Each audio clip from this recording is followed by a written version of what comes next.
compartir con ustedes otra plática. Y les voy a confesar algo. Tuve varios mensajes esta semana de que gente quería que traduzcamos esta plática porque mucha gente está metida en mindfulness, que es algo que está muy de moda y es algo que es necesario hoy en día, estar viviendo el presente. Y conociendo a Raveli es algo que nos ha transmitido y es excelente en este tema de poder hacernos entender qué quiere decir vivir en el presente y aprovechar al máximo las oportunidades que la vida nos presenta. Entonces, gracias a los organizadores, quienes hicieron posible esta plática. No quieren que mencione sus nombres, pero algunos de ustedes saben quiénes son. Y los que no, si quieren escribirme en privado, se los puedo compartir. Pero gracias otra vez por hacer posible esta plática. Y ojalá y la disfruten y saquen mucho provecho. Los que tengan alguna duda y quieran preguntarle directamente al Rab, lo pueden hacer al final de la clase. Nada más levanten la mano o escriban en el chat que quieren subirse en vivo y los podemos poner en pantalla para que puedan preguntar su pregunta directamente. O si quieren escribirla, también es posible y nosotros se la haremos llegar a Raveli la pregunta. Thank you, Raveli, for joining us. We know that for you now, it's like midnight for us. It's 4 o'clock in the morning. And we are very thankful with you because we know it's not easy getting up at this time at night. I don't say in the morning because it's still night. And thank you for this opportunity. I know you personally. I joined you in a class in Israel and also classes. I have been listening to your classes a little bit and really I enjoy, and it's so nice to hear your voice, nice to hear your concepts. And I told the group that mindfulness is something that's very useful in these times. So I think this is going to be a very nice session. And I told the Hebre that if somebody has any question, so they could come live and screen to ask you personally, or if they want to write it in this chat, it's also available and we can transfer you the question. So again, I want to thank everybody that's involved in this program, Spiritual Revolution, to make this possible. And thank you personally, because we know that this is not easy to get up at this. Maybe for you, yes. I don't want to speak about you because I don't know you so deeply, but it's a pleasure to hear you again. And I'm sure that we will enjoy your speech, your concepts, and your ideas about all this subject. Thank you so much. Okay, wow, quite an introduction. Okay, thank you so much for having me, and it's good to be back. And it's good. It's good. We should keep hopefully the back and forth going. And yeah, happy to do it any time of day, night, whatever you want to call it. You know, for good, wonderful people such as yourselves. Happy to be here. Happy to be involved, and hope we can continue this. Okay, so let me go to before we start. Maybe I'll give just a little bit of an intro of myself. Some of you guys, we did one of these Zooms a couple months ago, and also, like you mentioned, I've spoken to a group or two of yours here in when they're in Israel. But for some of the people on who, just FYI to all the people, I can't see you until they pull you on. So it could be that, like, this is our first meeting, kind of. So just a quick little bit word of where I'm coming from and my story a little bit. So my name is Deutch. I'm originally from a place called Teaneck, New Jersey, in the USA. And New Jersey was so amazing that I left there. about 19 years ago, and I made the move to the Holy Land. And there I was, having made the move to the Holy Land, and I'm wandering around the streets of the old city of Jerusalem. And I bump into a few people I know in the old city. I bump into them. There are a few people I know from Toronto, Canada, and me and them get to talking. And with them, there was this other young lady. Me and her get to talking. And what do you know, to make a short story shorter, me and this gal end up getting hitched. Me and this girl end up getting married. And so anyway, since then, we've been blessed to live in a bunch of locations here in Israel. We lived a couple of years in an area called Gush Etzion, which is about 20 minutes outside of Jerusalem.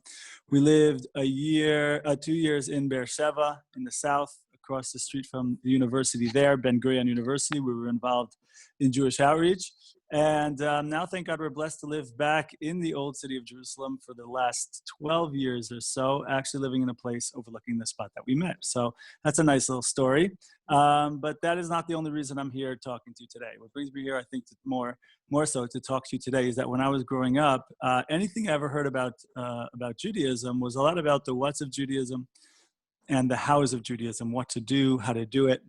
But like, why on earth should I be involved in this? Why on earth should I care? Why on earth might it make a difference in my life? Somehow those whys were always passed over. And so growing up, this bothered me. So when I had the opportunity, I wanted to check some of this Jewish stuff out for myself. So I came here to Israel. I started searching things out. And these questions really were more philosophical. Why should I believe in this? Why should I believe in that? And I really searched out mentors and places and people who spoke about these things. And as I got these questions answered, so my questions began to evolve. And my questions went from more philosophical and the basics of the whys to much more into the spirituality and reasoning of things. Why do we do this in this particular way? Why do we do that in that particular way? And it got much more into those types of questions. And so this led me towards teachings of Kabbalah and Chassidut. And so really this is what I'm involved with now, is kind of giving over some of these ideas, some of the whys of Judaism, both from a philosophical perspective and also from the spiritual and kind of Kabbalistic perspective. So tonight, so we're going to jump into it from there. That's the end of the intro, right? But what I want to speak to you today about, what I was asked to talk about, is this idea of mindfulness and Kabbalah. And so we're going to talk about this because we're going to talk about one place where they intersect. And I think it's kind of along the lines of the beginning of things, the beginning of our choices, right? And so I think it's a good idea to speak a little bit about what do we mean by spirituality? Where does spirituality begin? And we'll see how that relates to mindfulness, and then also we'll go a little bit deeper into it. Okay, and as was mentioned previously, if anyone has any questions, feel free to write them in, or feel free to request to come on. I'm not actually quite sure how you do that, but you guys probably know. And hopefully we'll get you on. This does not need to be a one-way thing. They call this Zoom conference, not Zoom lecture. So feel free to make that it's a conference, that it's a back and forth instead of just, a one-way street. Okay. So. Yeah. You're right, Raveli. Anyone that wants to interact, like you said, could join us and lift their hands, and we will put it on the screen. So, because I think for you, it's much better now to interact with people, no? Yeah, sure. Whatever people want. I mean, if everyone wants me to just ramble on and just talk on for an hour straight, I could do that. But more exciting if we hear what people want to ask or say. So if you want, I could put everybody on screen, if that's what you prefer. Oh, I have no preference. Whatever you guys want. Okay, so if you want, you could speak like for a while, and then anyone that wants to come on screen, they could lift their hand, and I will put them on screen. Okay. Great. Okay. So let's talk a little bit about where spirituality. What do we mean by spirituality? Where does it begin? So the thing is like this. A lot of times in the Western world, where most of us are probably from, right? we get an idea about a picture about spirituality. And I might have spoken just about this point last time when we did the Zoom. So I just want to go over it real quick and then we'll move on to other new things. But a lot of times we think when the society that raised us put into our minds that the idea of the picture of a spiritual person is like, imagine someone who's, imagine like someone climbs to the top of a mountain and there's like, you know, maybe they got long flowy hair and there's a wind blowing in their hair. Maybe they got long kind of baggy clothes on, those baggy pants or something, you know, with the light material and it's flowing and you're at the top of a mountain. It's almost like you're going to float away. You know, wherever the wind goes, that's where I'm going to go. I'm just going to go wherever the wind takes me, you know. And while there might be an aspect of that within the path of spirituality, and maybe we'll get to talking about that, the truth is the beginning of spirituality, I think, is very different, right? One of the words we have for God in Judaism is Hatsur. Hatsur. Hatsur means the rock, right? The rock is, that doesn't sound too flowy, right? What does it sound like, though? It sounds like there's a certain level of sturdiness, right? And it seems to me that that's the place really where the concept of spirituality begins, right? Why? Because the idea of just being floaty and being taken away, and wherever the wind goes, I just blow in that direction. Can you hear the idea that there's a certain level of slavery to that? That's not really as free as people think, right? And in order to understand that better, I think we can kind of define what we mean by freedom, right? And then we'll get to where mindfulness fits in, right? Because it will become very obvious. Because freedom, a lot of times, if we go around, if I go outside, or if you go outside and you ask your average person, what just immediate response, what do we mean by freedom? They're going to answer you something along the lines of freedom means I can do whatever I feel like doing whenever I feel like doing it. However, at first that sounds good, but if we think about it a little bit, the truth is there's a little bit of slavery in that definition, right? Because if I'm just doing whatever I feel like doing, whenever I feel like doing it, just whatever comes up, that's just exactly what I do. So there's an aspect of slavery in that. I'm following whatever the feeling is that comes up within me, whether it be a physical desire, whether it be an emotional whim, whatever it is that comes up to me, that comes up within me, I just follow after that. There's a flavor of slavery in that, right? The person who has a higher desire to quit smoking, but then at a certain moment they just do what they feel like doing and pick up that cigarette and continue to smoke. When they're picking up that cigarette in that moment, that's an act that's a little bit, there's a slavery in that as opposed to freedom in that moment, right? Because here's a person who wanted to quit smoking. He or she has been constantly trying to quit smoking, but then follows their whims and desires in that particular moment down a path where the higher side of themselves doesn't really want to go. So can you hear the idea that we have to take another look at what we mean by freedom, right? That freedom isn't just, I'm going to do whatever I feel like doing whenever I feel like doing it. There's a certain slavery in that. And so what we see is that what a higher level or a deeper meaning of what we mean by freedom is that freedom is that I can go ahead and free myself from myself in order that I can go ahead and make a choice in a particular direction that I want to go in, right? So it means that I can have a certain whim, a certain desire come up that's pulling me in one direction, and nevertheless, I'm able to catch myself in that moment, free myself in that moment, so to speak, and then choose another direction. Even though I feel like going this way, I'm able to pull myself out of that, see that I feel like going this way, and instead choose to go in that way, right? And that's a moment of mindfulness right there, right? That freedom of self is one aspect and one way of seeing this idea of mindfulness. And that's really the beginning of spirituality, right? Why do I say that? Because the lower side of ourselves wants to pull us in the way of a certain physical desire or a certain emotional response, a certain autopilot that's taking us in one direction. And the idea, though, that I can have a certain level of self-awareness and see that happening, not be totally engrossed in the moment and just follow it, but I can kind of extract myself from that and look at myself from above for a second. There's an aspect of that that's something that's an assertion of the human spirit, right? This is something that's called da'at in Kabbalah and in Hasidut, right? Which means da'at means, again, this concept of consciousness, awareness, right? And so when we're holding in a place of da'at, we're holding in a state of personal ownership and personal freedom, right?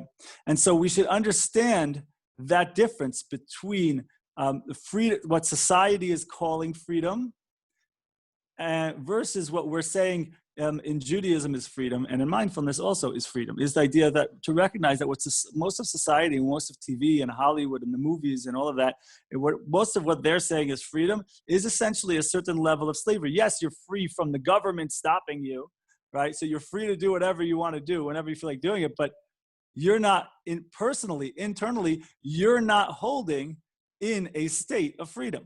You're not in a state of personal freedom. When we access that state of personal freedom, that's a state of mindfulness, okay? Let me give you another example of that demonstrates this, right? There was a famous self-help guru called, by the name of Stephen Covey, who wrote a book called The 7 Habits of Highly Effective People. I'm sure they have a Spanish version. It's been translated probably to most languages in the world. And so in there, he says famously that the measure of a person can be seen in the amount of space a person is able to put between stimulus and response. Stimulus meaning something happens to them. Can they go ahead and instead of just responding to that automatically, can they put a space there and then go ahead and choose their response, right? So like for example, if someone can do something and then you're going to automatically respond in a particular way, just whatever your gut is feeling. Can you hear the idea that you just gave your power over to that other person? You just gave ownership of yourself, of your mood, of your emotions, of your responses. You gave it over to you made yourself dependent on what the other person does, right? So the idea is as we grow older, hopefully we get a certain level of emotional maturity, we develop this path of assertion of spirituality, assertion of mindfulness, to be able to kind of open up that space and say, okay, you know what, I want to be a person who lives in a certain way, who acts in a certain way. And so even though this thing is coming towards me, something happens from the outside, I feel a certain emotional response that's coming up within me, but I can say, okay, you know what, I recognize, instead of just acting on it and be just totally overtaken by it and just kind of, and identifying with that emotion, I'm able to feel that emotion come up and say, hold on a second, I feel that emotion, I recognize that emotion coming up within me, but hold on a second, that's not the person I want to be. I want to be a person who lives and acts in this kind of way, not in that kind of way. And I'm able to recognize the feelings coming up, not be owned by them. I see that there are feelings that come up, right?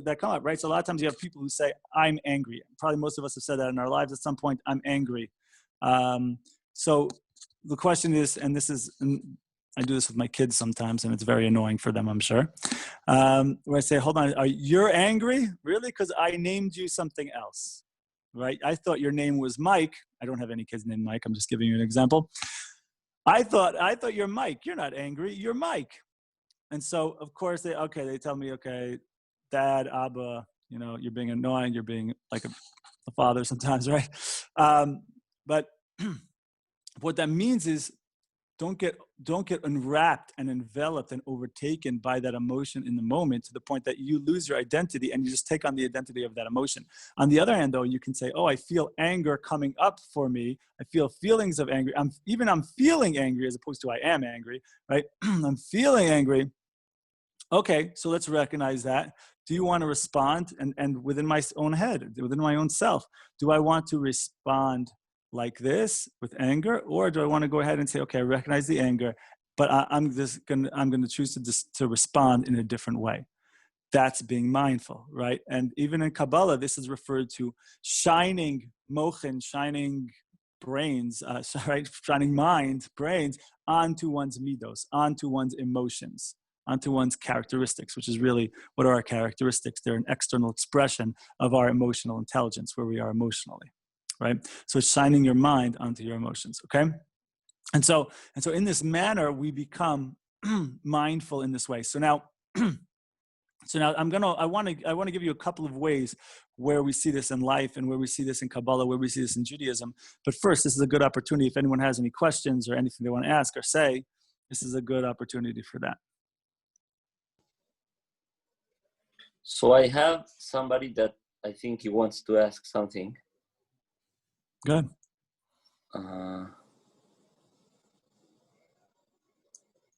So I think there she is. Chava, I think you have a question. You have your hand raised.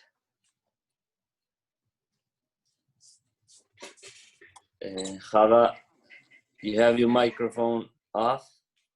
You have a question?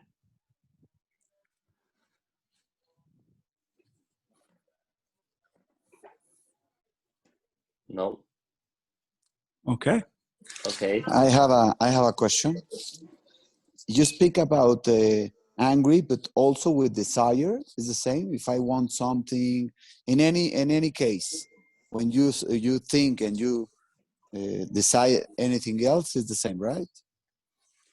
Yeah, I believe so. Now, it doesn't mean that we need to push. It doesn't mean push everything away. We're not saying that. We're saying recognize the difference between me and my feelings, me and my desires, me and my emotions. And there's a part of us that these desires are real and these emotions are real. And so it doesn't mean we want to recognize the difference and then shut them all out. That's impossible.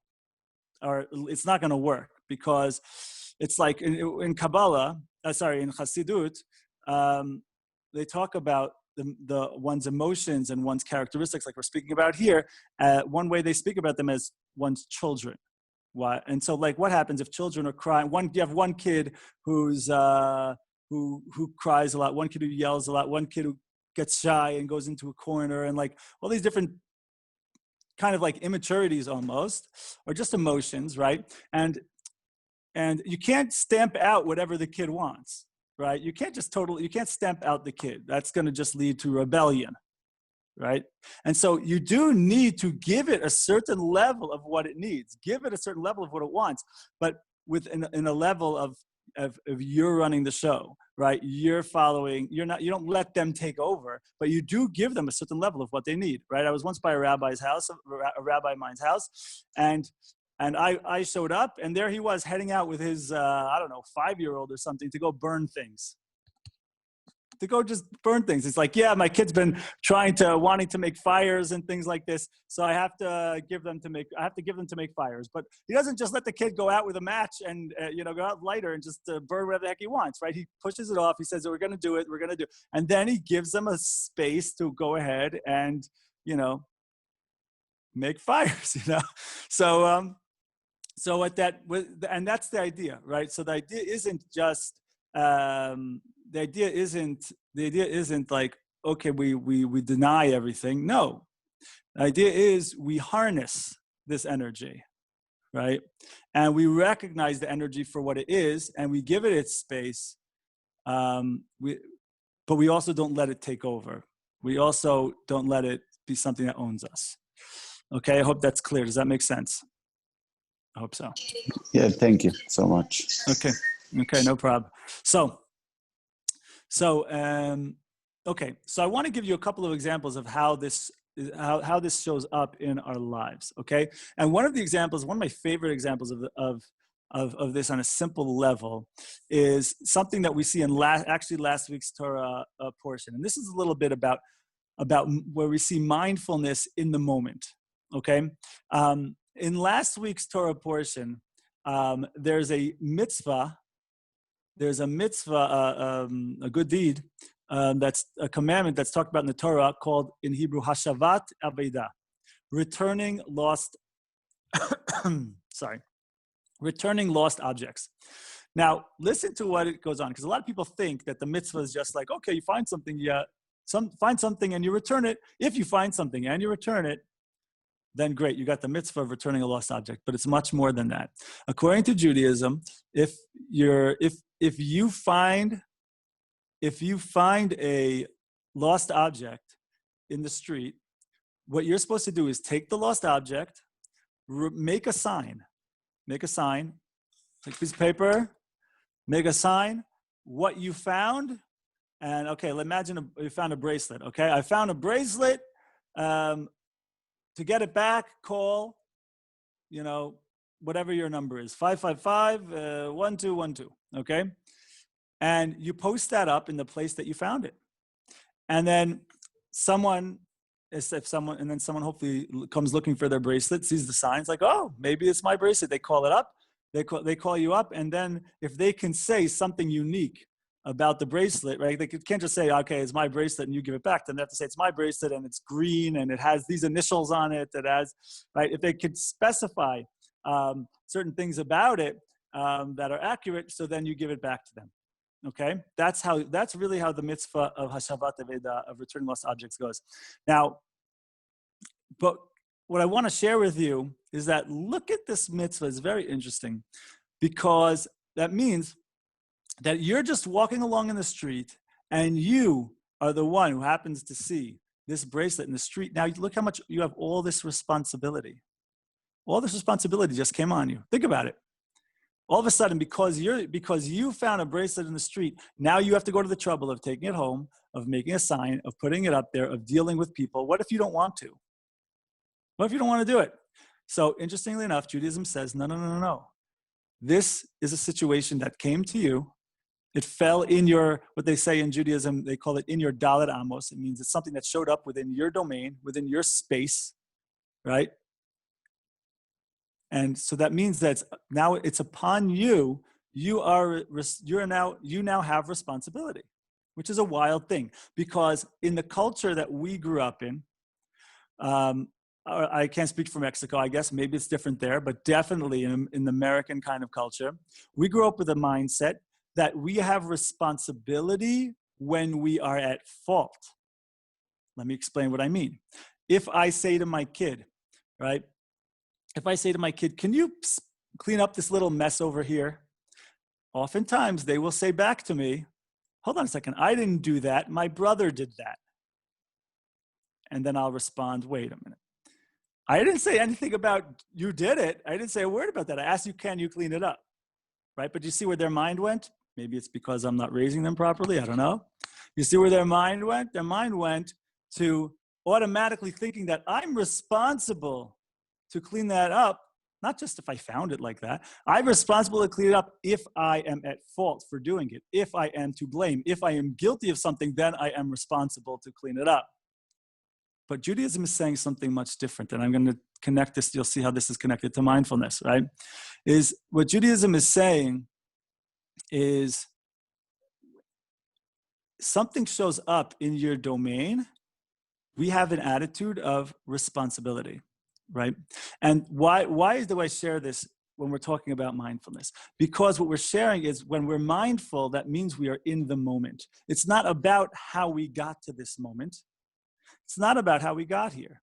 It's not about the past. And I don't know what's going to be in the future. It's about in this moment where I find myself right now, right? I in this moment am conscious.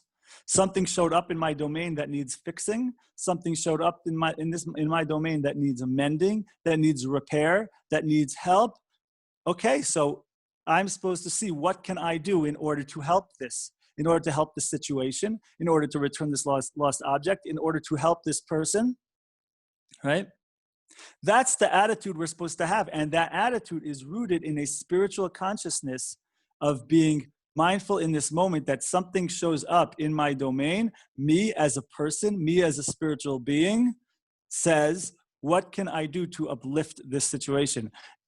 Even to the extent that to a certain extent, I have responsibility here, right? There's a certain level of mindfulness. I'm immersed in this moment. I'm aware of this moment, right? Independent of how we got here. Okay, and so this is one practical application where you see in Jewish law this concept of mindfulness, as opposed to looking behind and trying to attach this situation to a previous situation. How did we get here? How did this thing get lost? In order to avoid my responsibility, because I'm mindful and in the moment and conscious and aware, I say, oh, this is here now. What can I do? So it becomes very practical. It becomes not just something that, okay, I'm mindful and theoretical and I'm being conscious and I'm sitting and I'm meditating, and I know people want to do meditation. We'll do a little meditation in a little bit. But it's not, it becomes, once I get to that place of consciousness and meditation and mindfulness, so then how does that show up practically in real life? Here's a situation, here's an example where, right? Hashavat Avodah, returning lost object, and really any other situation, right? So I just give you one example of something. You show up into a situation, you become mindful in the moment. I want to give you another example of this, but let's just pause. If anybody will take a second, if anybody has any questions or anything on anything we just said.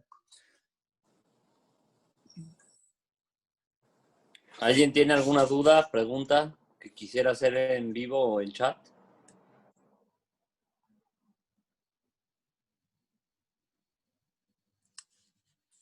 No, it seems everything is clear. Okay, so let me give you another example, a little bit deeper this time, right? What I just shared with you is this concept of mindfulness and action, but with a situation that comes to us from the outside. What I want to share with you now, though, is how we find that we need to use mindfulness within me, right? We need to have us from this concept of mindfulness within me, right? And that is that we mentioned before that we all have these different midot. We all have these different characteristics. We all have these different emotions, characteristics that are emotions that are wrapped up in characteristics, right? And so I give you one example of this. One example is, in Kabbalah, there are two midot that seem to work on opposite sides of a spectrum. What's called chesed and gvura. Okay, so chesed, literally the word means giving, or to be compassionate, right? And gvura means to have personal. It literally means strength. What it usually means in Kabbalah is to kind of to pull back, right? To not give, right? So chesed usually means to go ahead and to give forth. Gevura typically means to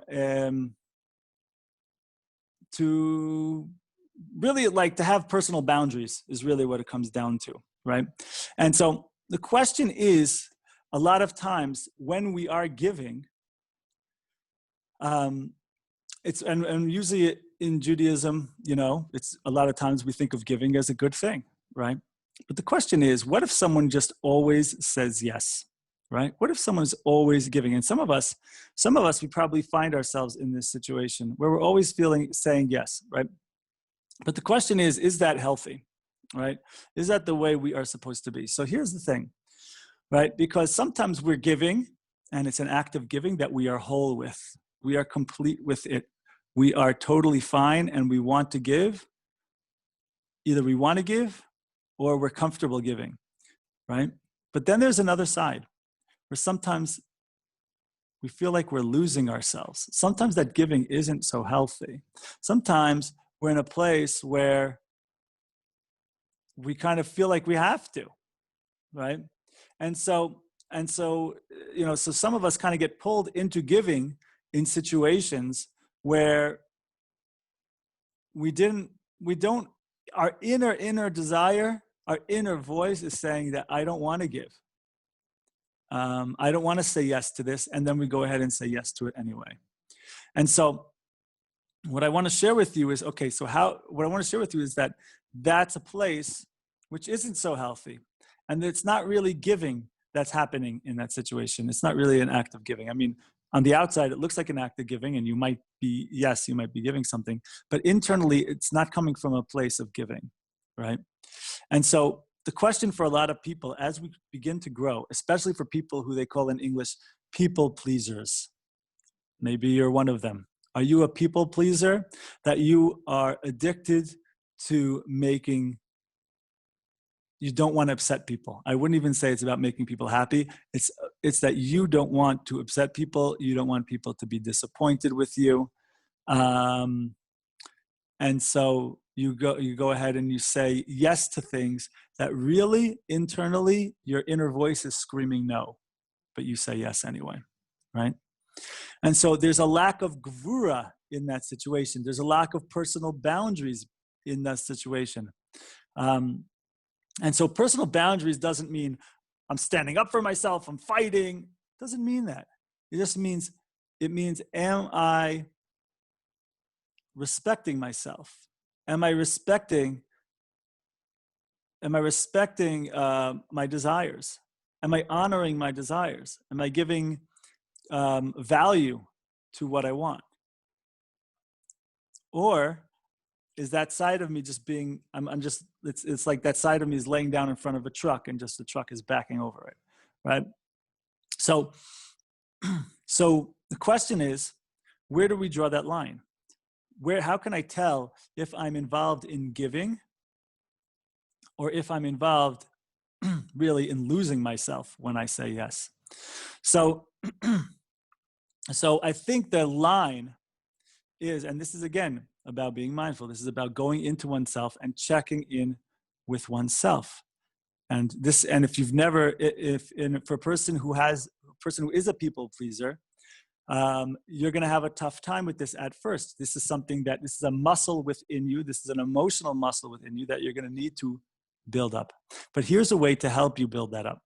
And that is to ask yourself, when the situation comes, Chaim,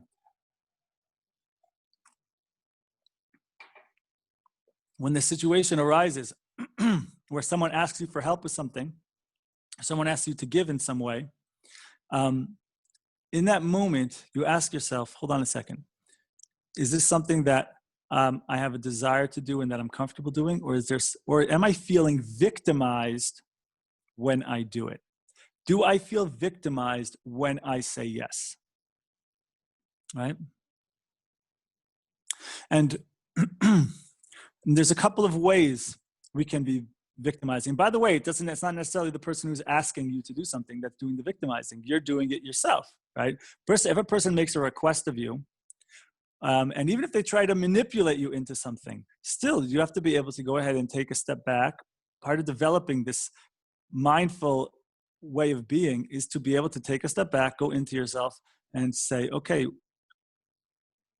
even if I have a desire to say yes, where is that desire coming from? Is it because I truly want to give in this situation? Or is it coming from an unhealthy place? Two of those main unhealthy places are as follows, are like this. One of those unhealthy places usually goes like this.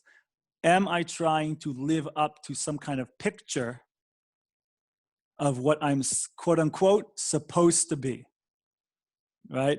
So perhaps society has certain expectations of me in this situation, or my parents, or my husband or wife, or my religion.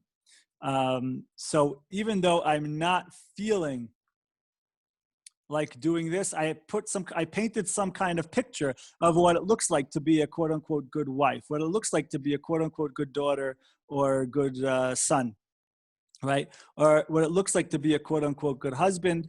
And so I have this picture in my head of what I should be and what I'm supposed to be. And so therefore I want to look at myself as super wife or super husband. And so therefore even though the truth is that I have a desire, that I hear a part of me that's calling out. My inner voice is saying, no, I don't want to do that. I shut that part of myself up. I tie him up. I throw him in the basement and I ignore him, right? So that is me. So in that moment, when I say yes, I'm not saying yes from a good and healthy place. I become a victim of this portrait that I've put up about what I'm supposed to be and what I should be, right? And so that's not me choosing to be yes, that's me knocking myself down, right? Another unhealthy way that we victimize ourselves is, am I saying yes out of fear of what others will think or what others will say or what others will do. Right? So I'm not saying yes because I want to say yes. I'm saying yes because if I don't, people might look at me weird, or people might think that, well, why doesn't this person agree to take me along in the car with them? They're going there anyway, but maybe you have a reason why. And you know what? You don't have to, the point is you don't have to justify yourself. You don't have to tell them the reason. The point is, you know, you have a reason, right? But when we're when we're not holding in a healthy place, right? So we get wrapped up in these fears. We get wrapped up in these expectations and these pictures of who and what we're quote unquote supposed to be, what we should be. But when we become mindful on the inside, so we detach from all that external stuff. We detach from all that twisted way of thinking. And we get into the moment and we say, okay, what do I really want? What do I really want, right? Do I really want to give in this moment? Or maybe there's a part of me that doesn't. Maybe I'm a wife, maybe I'm a husband, and I really don't want to do X, Y, or Z, but I recognize part of my life is that I'm a wife. So it means even if I desire one thing, I'm going to choose. My husband wants to do something else, so I'll give to him in this moment, right? Even if I'm a husband, same thing. Yeah, I'd rather do one thing, but my wife wants to go this way, so I will go this way because that's part of life as a husband. But not because I fear how someone's going to look at me or how someone's going to respond to me, or not because like, oh man, if I don't go along with her in this situation, I'm going to have hell to pay afterwards. She's going to go crazy and this and that. So then I'll go do it. Okay. You keep living like that. You become emasculated. You become a victim, and the situation deteriorates. Right. So it's not because, there's a picture of what it means a good husband or a good wife. So I'm going to, even though I just continuously don't listen to my inner voice, I continuously don't respect my own desires and become a victim to the other person's portrait and picture. Not even, it could be my own portrait and picture and what I think society demands of me, all that stuff. Right. And so the point is to get internal, get mindful with myself. Where am I in this moment? What am I feeling? What part of me is talking right now when I say yes? Is this truly me giving, me letting me, I want to go this way, but I'm okay with going this way? Or is it really a stamping out of my desire, right? A total disrespect of my desire all the time. Then we have to see, okay, hold on a second. There's something, where's the me in the situation? I'm losing myself in this situation, right? And that's not healthy. And so this is how we have a healthy balance of chesed and gvura, right? Of giving, but also having healthy boundaries and healthy borders and recognizing ourselves and respecting ourselves in those moments. And that means sometimes we're going to be able to say no, because if you say yes without truly an ability to say no, so then how much is that yes really giving? How much is that yes really worth if you can't really ever say no, right? So that giving isn't really giving. Yes, it is on the outside. Listen, you did give the money, but if you think that just because the guy asked you for tzedakah, you feel like a victim of that person asking you for tzedakah, like you can't give that money, like you can't not say no to the person who's asking you charity, right? So then that's that moment. In that moment, you are giving, but it's not an act of giving, right? And it's not coming from a healthy place.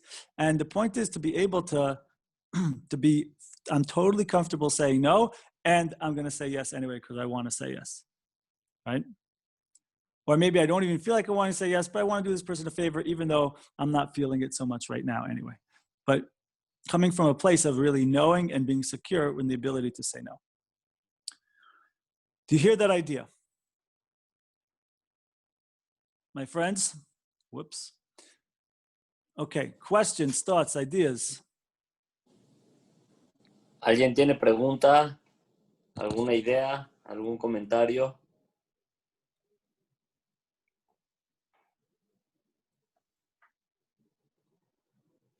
I think everybody has it. Yeah, there is a question. A ver, David, te voy a subir en vivo. Un segundito.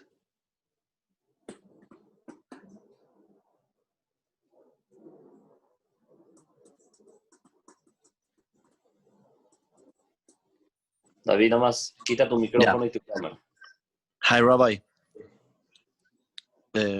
Hi.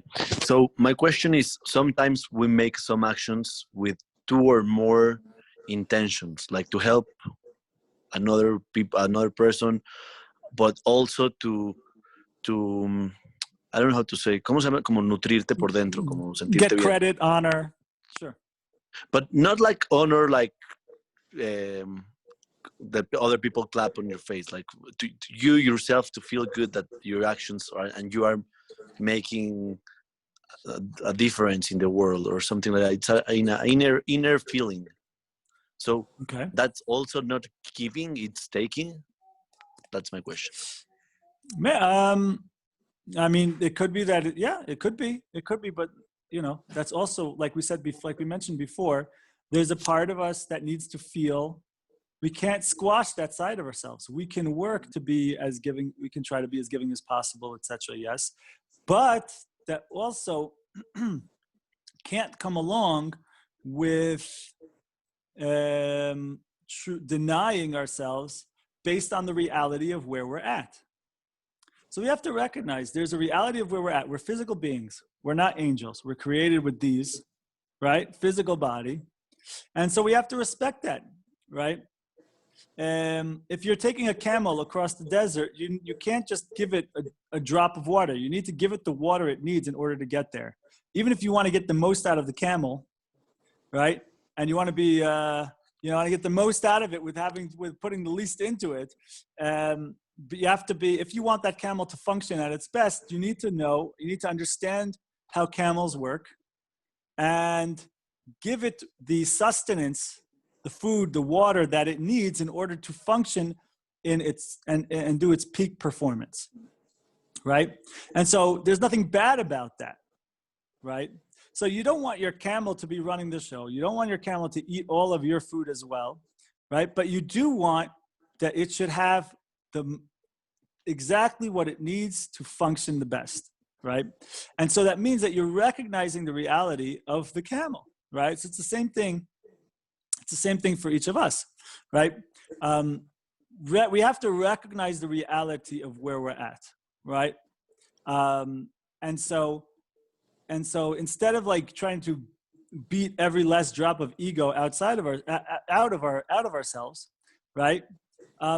There's an aspect of how we have to recognize the reality of where we're at. So yes, we're trying to grow. Yes, we're trying to refine ourselves, but there's a point where we need to respect ourselves, reward ourselves. If the body helped you get somewhere, if the body was working with your mind to do something, so you reward the body as well. So you give it a little bit of ice cream. It doesn't mean just because the body wants ice cream for breakfast, lunch, and dinner every day that you just give it whatever it wants, right?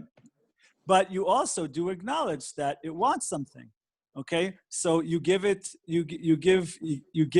what it wants. And by the way, when I say the body, it also means the lower emotions, the emotions that are pulling you, different desires and things like this.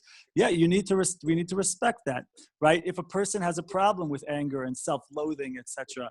Okay, so we should schedule in certain times in the day where we're just going to be angry and just going to be self-loathing, and we're gonna maybe you don't want to do this in front of other people, right? That could be, but you set a time for that to come out in a way that's just, instead of it coming out all the time, instead of me getting depressed in the middle of the day and then my mind going wherever it goes and then I lose 2 hours because I'm stuck in my own head being depressed about stuff. Hold on, let me decide, okay, you know what? Okay, depression, I am going to give you a space.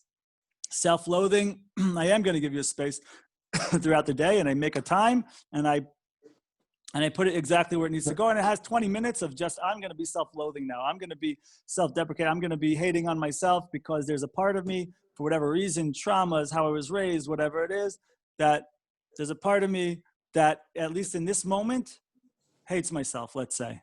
So instead of saying, okay, I'm never going to go down that road again. It's not realistic where you are right now. You've been doing it for 20 years. Now, all of a sudden, you're just going to be like this, not doing it. Almost for sure not. Almost for sure that's not going to work. But instead, I can say, okay, you know what? I'm going to take 10 minutes in the morning and 10 minutes at night where I'm going to say, this is my time for yelling at myself. Okay? And so that means other times during the day. So let's say it's from 10 in the morning till 10:10 in the morning. So I sit there at 10:10 in the morning, and then 10:10 in the morning, I for those 10 minutes, I'm yelling myself, hating myself. Okay, after that, 12 o'clock in the afternoon, self-loathing and self-hating comes up within me, but then I could stop myself in my mind and I say, you know what, I don't go, hi, self-loathing, I see you there. Self-hating, I see you there. Yes, I know you want to say all this negative stuff about me. That's cool. We're going to do that. But we have an appointment at 7. Our next appointment's at 7 o'clock tonight. I'll see you then. And then when 7 o'clock at night is, you give it its 10 minutes, right? It sounds crazy. But this way, you're able to give it its space, because the reality is that it's there. It needs its level of expression. But this way, you have it contained in a particular way that it's able to express itself without it taking over your life, right? And so similarly here, okay, yeah, the reality is, and people could talk about getting rid of the ego and bashing the ego and all those wonderful things.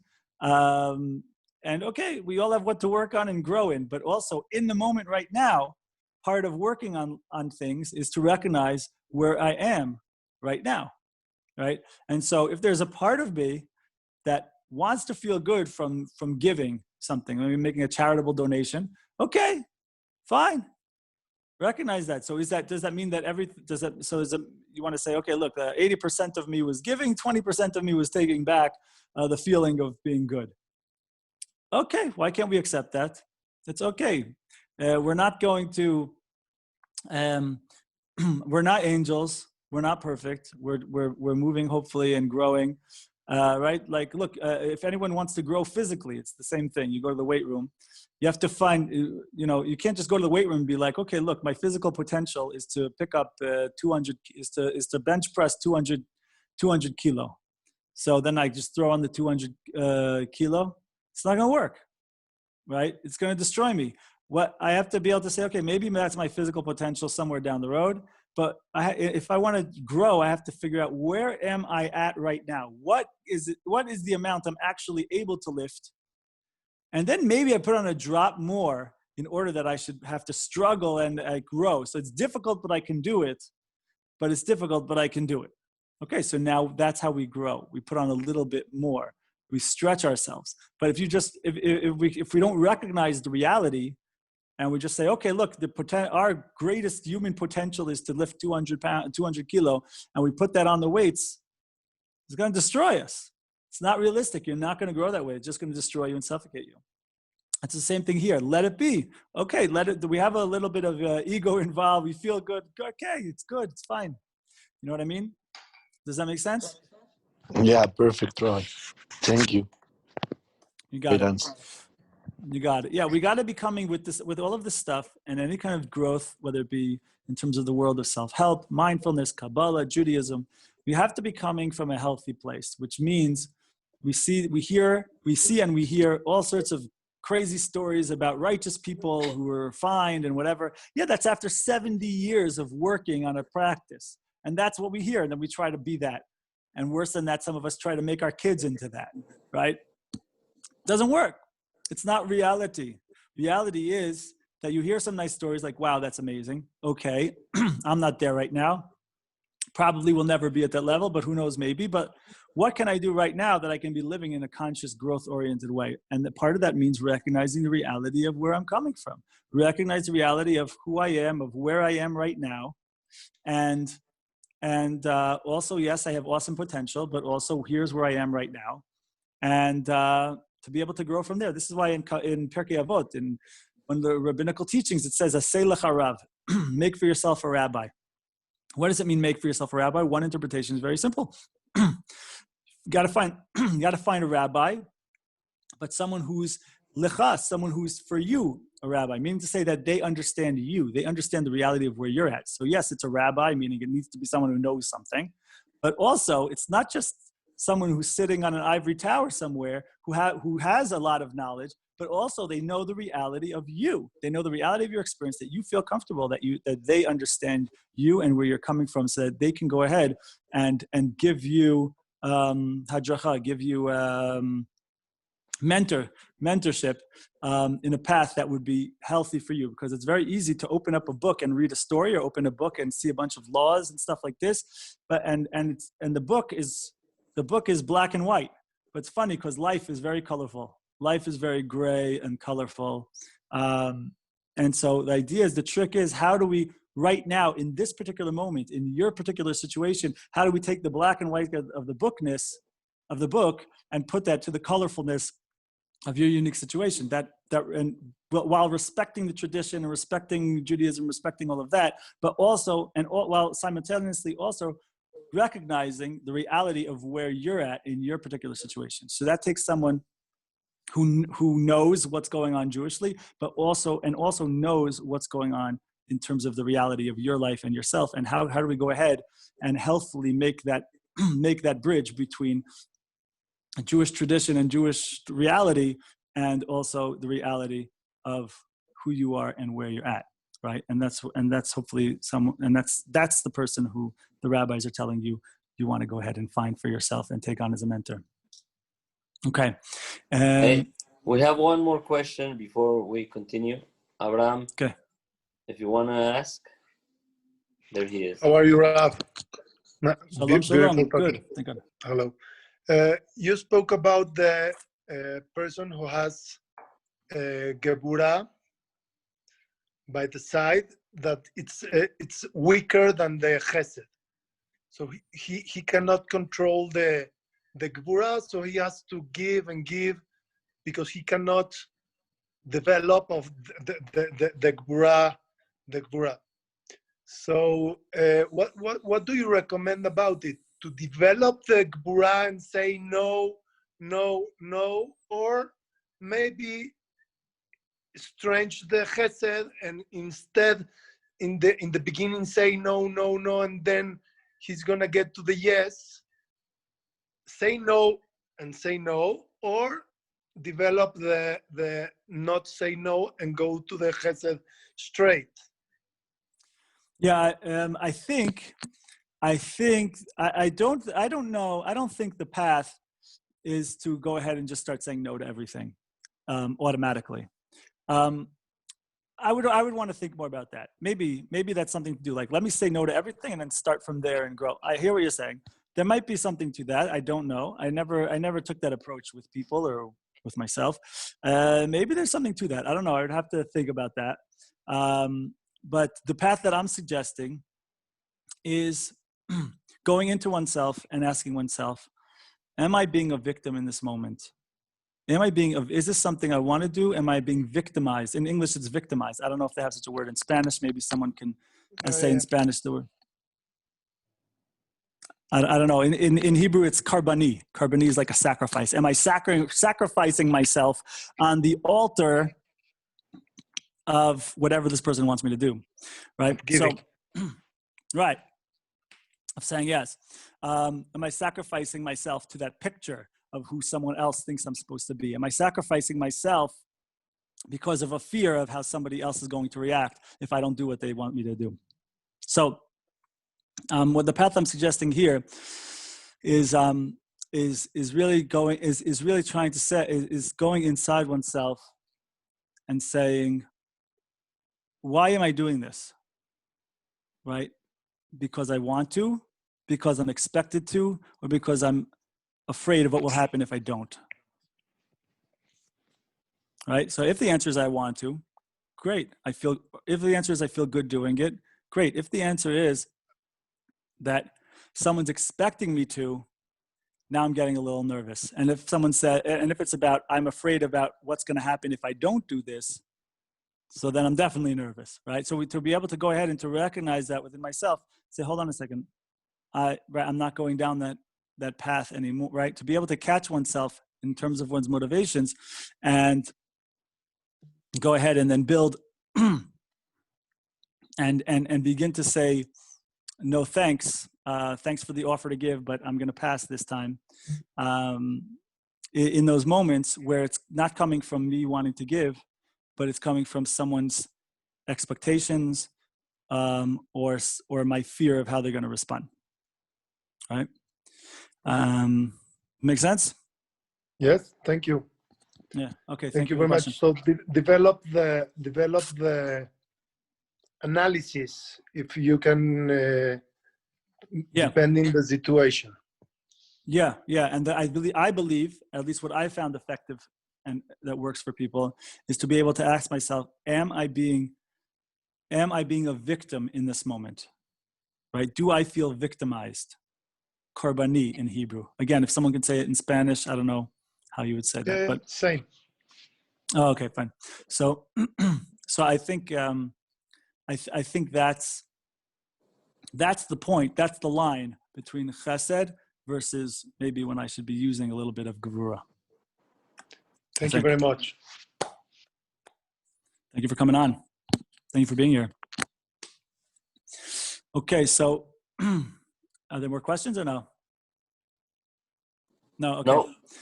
Okay, so I don't know how much more time we have here. How much more time we have here? What's the expectation? Speaking of expectations. We have 5 more minutes.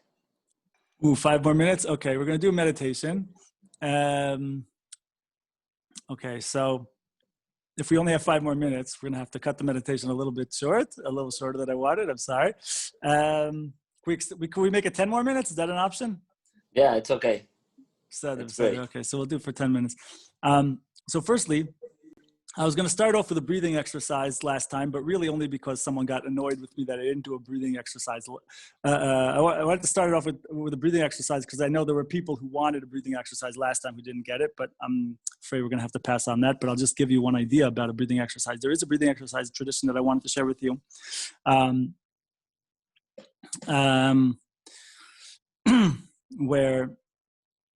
Where a person breathes from within their stomach and then also expands their stomach, expands their lungs, and to do that 22 times, corresponding to the Hebrew letters. And to envision the different Hebrew letters, I don't know how many, we're not going to do this right now, but I just want to share it with you because last time there was someone who came on asking about breathing things. So I want to just share that with you this time.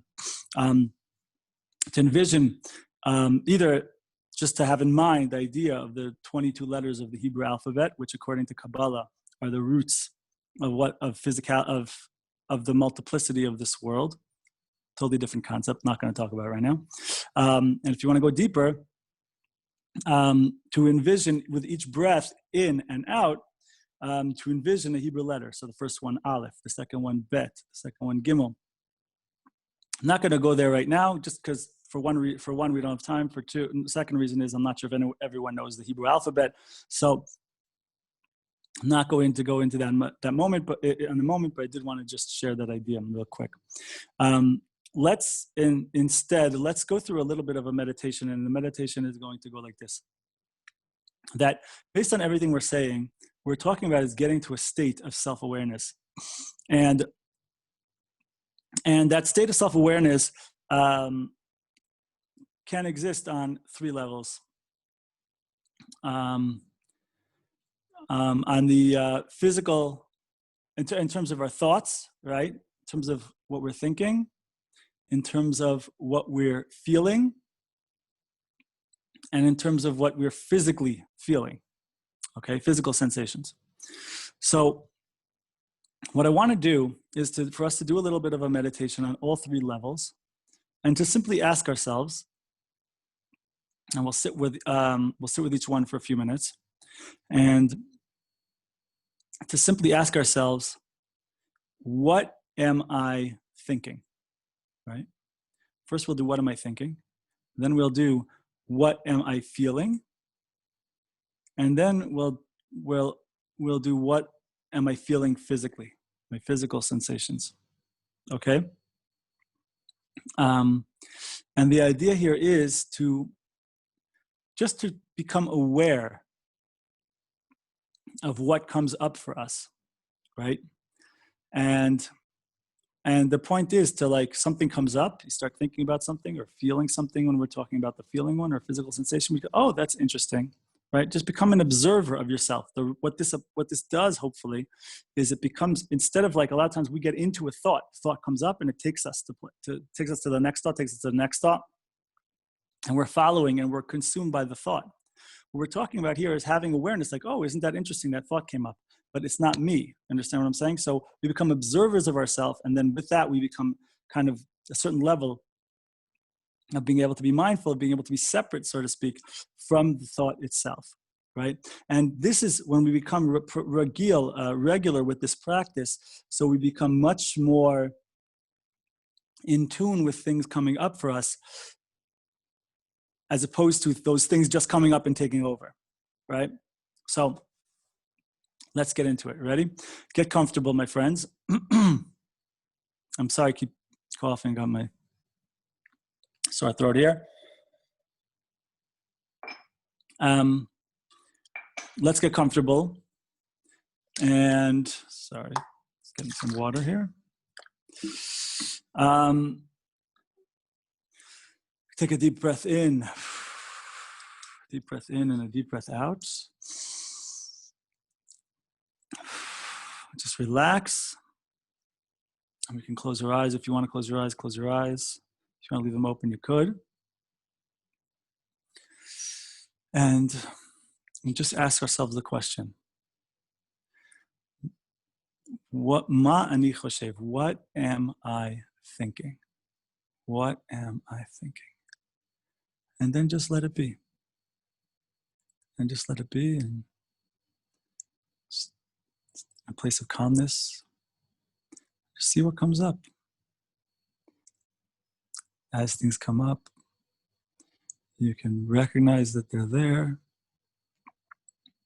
and let them go. And come back to a place of tranquility, of nothingness. And this doesn't mean to beat down your thoughts or anything like that, or try to deny your thoughts. No. Allow whatever to come. Let it be there, witness it, see it, observe it, and let it go.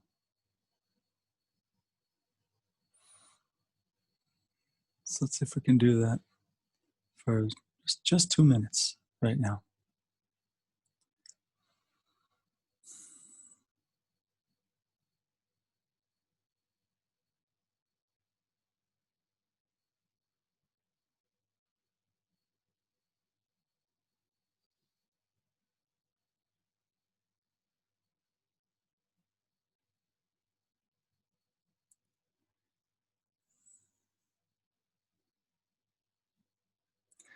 Anytime we find ourselves distracted by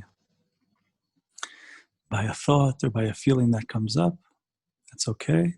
We remember we're doing the exercise. Remember we're observing it. Let it go.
Okay. Hope that's good for everyone. We'll talk about perhaps for a couple of minutes afterwards if anyone wants to share their experiences. You are definitely invited to. And I would love to go on longer, but let's go to the next stage. The next stage is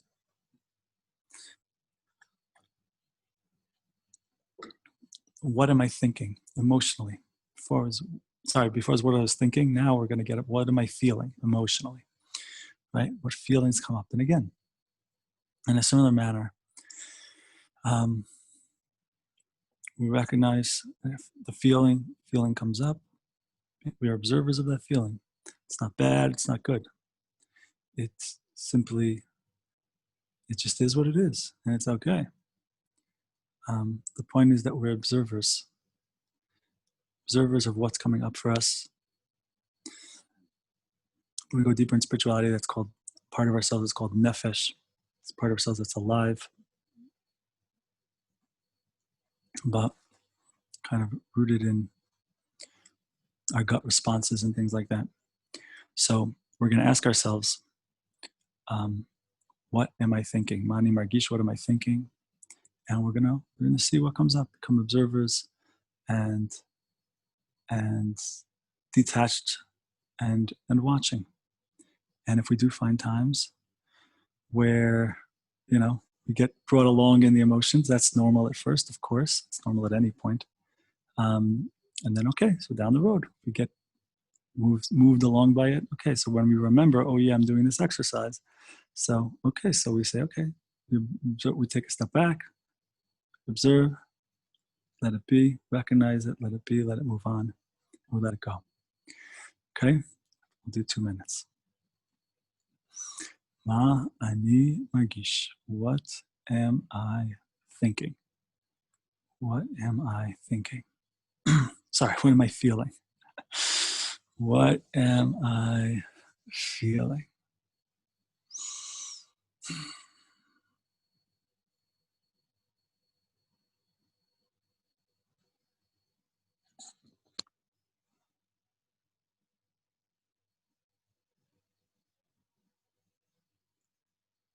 What am I feeling?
What am I feeling?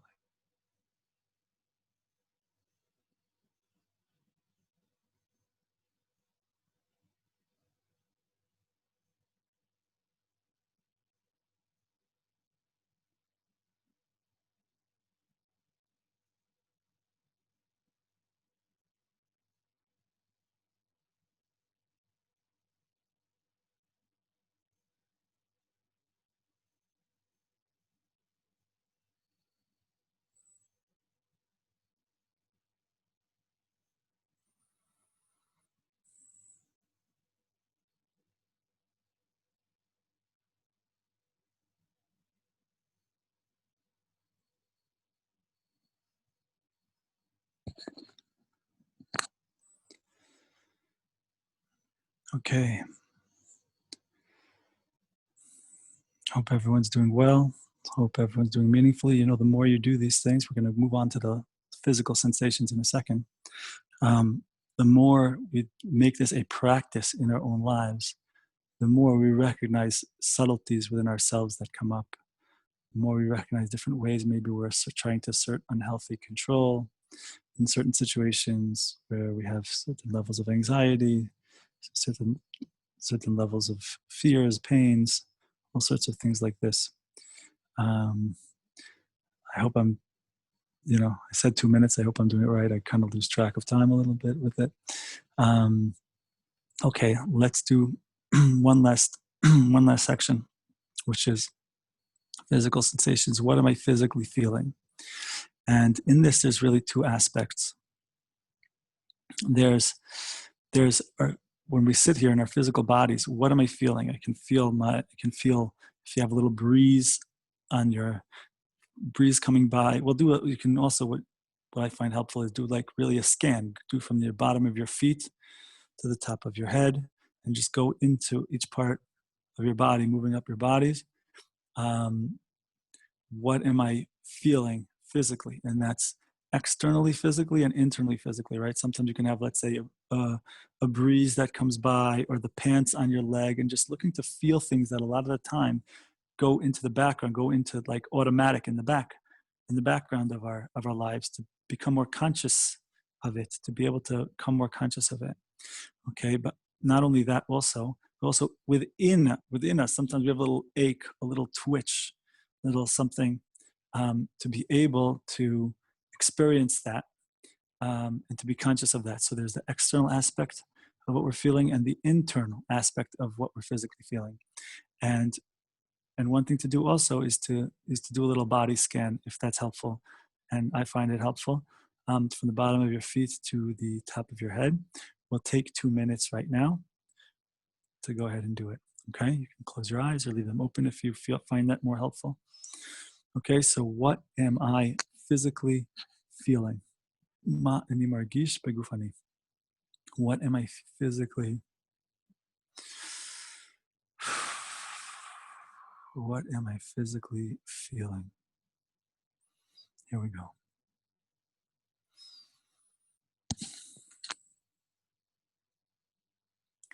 What am I physically feeling?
Okay. Okay, my friends. Time now to come back to our surroundings. Look around if your eyes have been closed. Breathe. Stretch a little bit if you want to stretch. Okay. I don't know if we have time. If we do have time, I would share that anyone who wants to share their experience is welcome to. I don't know if we have time for that. What do you say, Rabbi? We have time. If somebody wants to share something, please do it. Anyone wants to share or questions or anything about what we just did or about anything else?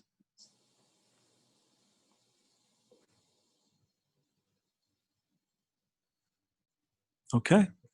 No, it looked like everything is clear. Maybe they're still in the meditation. Maybe they haven't gotten out of it. Okay, so look, I hope people enjoy it. I hope this is meaningful and helpful, and especially things like this meditation. Now, by the way, that meditation is referred to as, by certain people I know, as habata. Habata means to be looking, right? Because what happened, we're looking at ourselves. We're looking at what comes up for us. The idea is that I'm not just engrossed in whatever's going on and not thinking about it. I'm just engrossed and taken away with it, but creating a mindfulness, if you will, a separation of it and looking at it. Habata, I'm looking at myself. I'm looking at what comes up for me. I'm becoming an observer of what's going on with myself, of what's coming up with me. So anyway, this is something that obviously comes with practice. The more we practice it, if we make it something that's a regular daily practice, so then there's real growth there. And we start to become more refined, more in tune, and more sensitive to ourselves and what we're feeling. And so anyway, I hope this is meaningful and helpful and good. I hope we can do this again sometime soon, hopefully. It is, and people are saying that they enjoy it so much.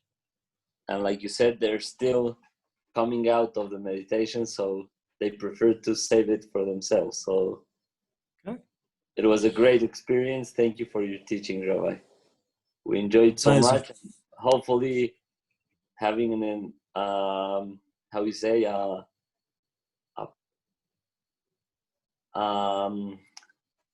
próxima experiencia, next experience with you, because your teachings are so powerful and meaningful, really.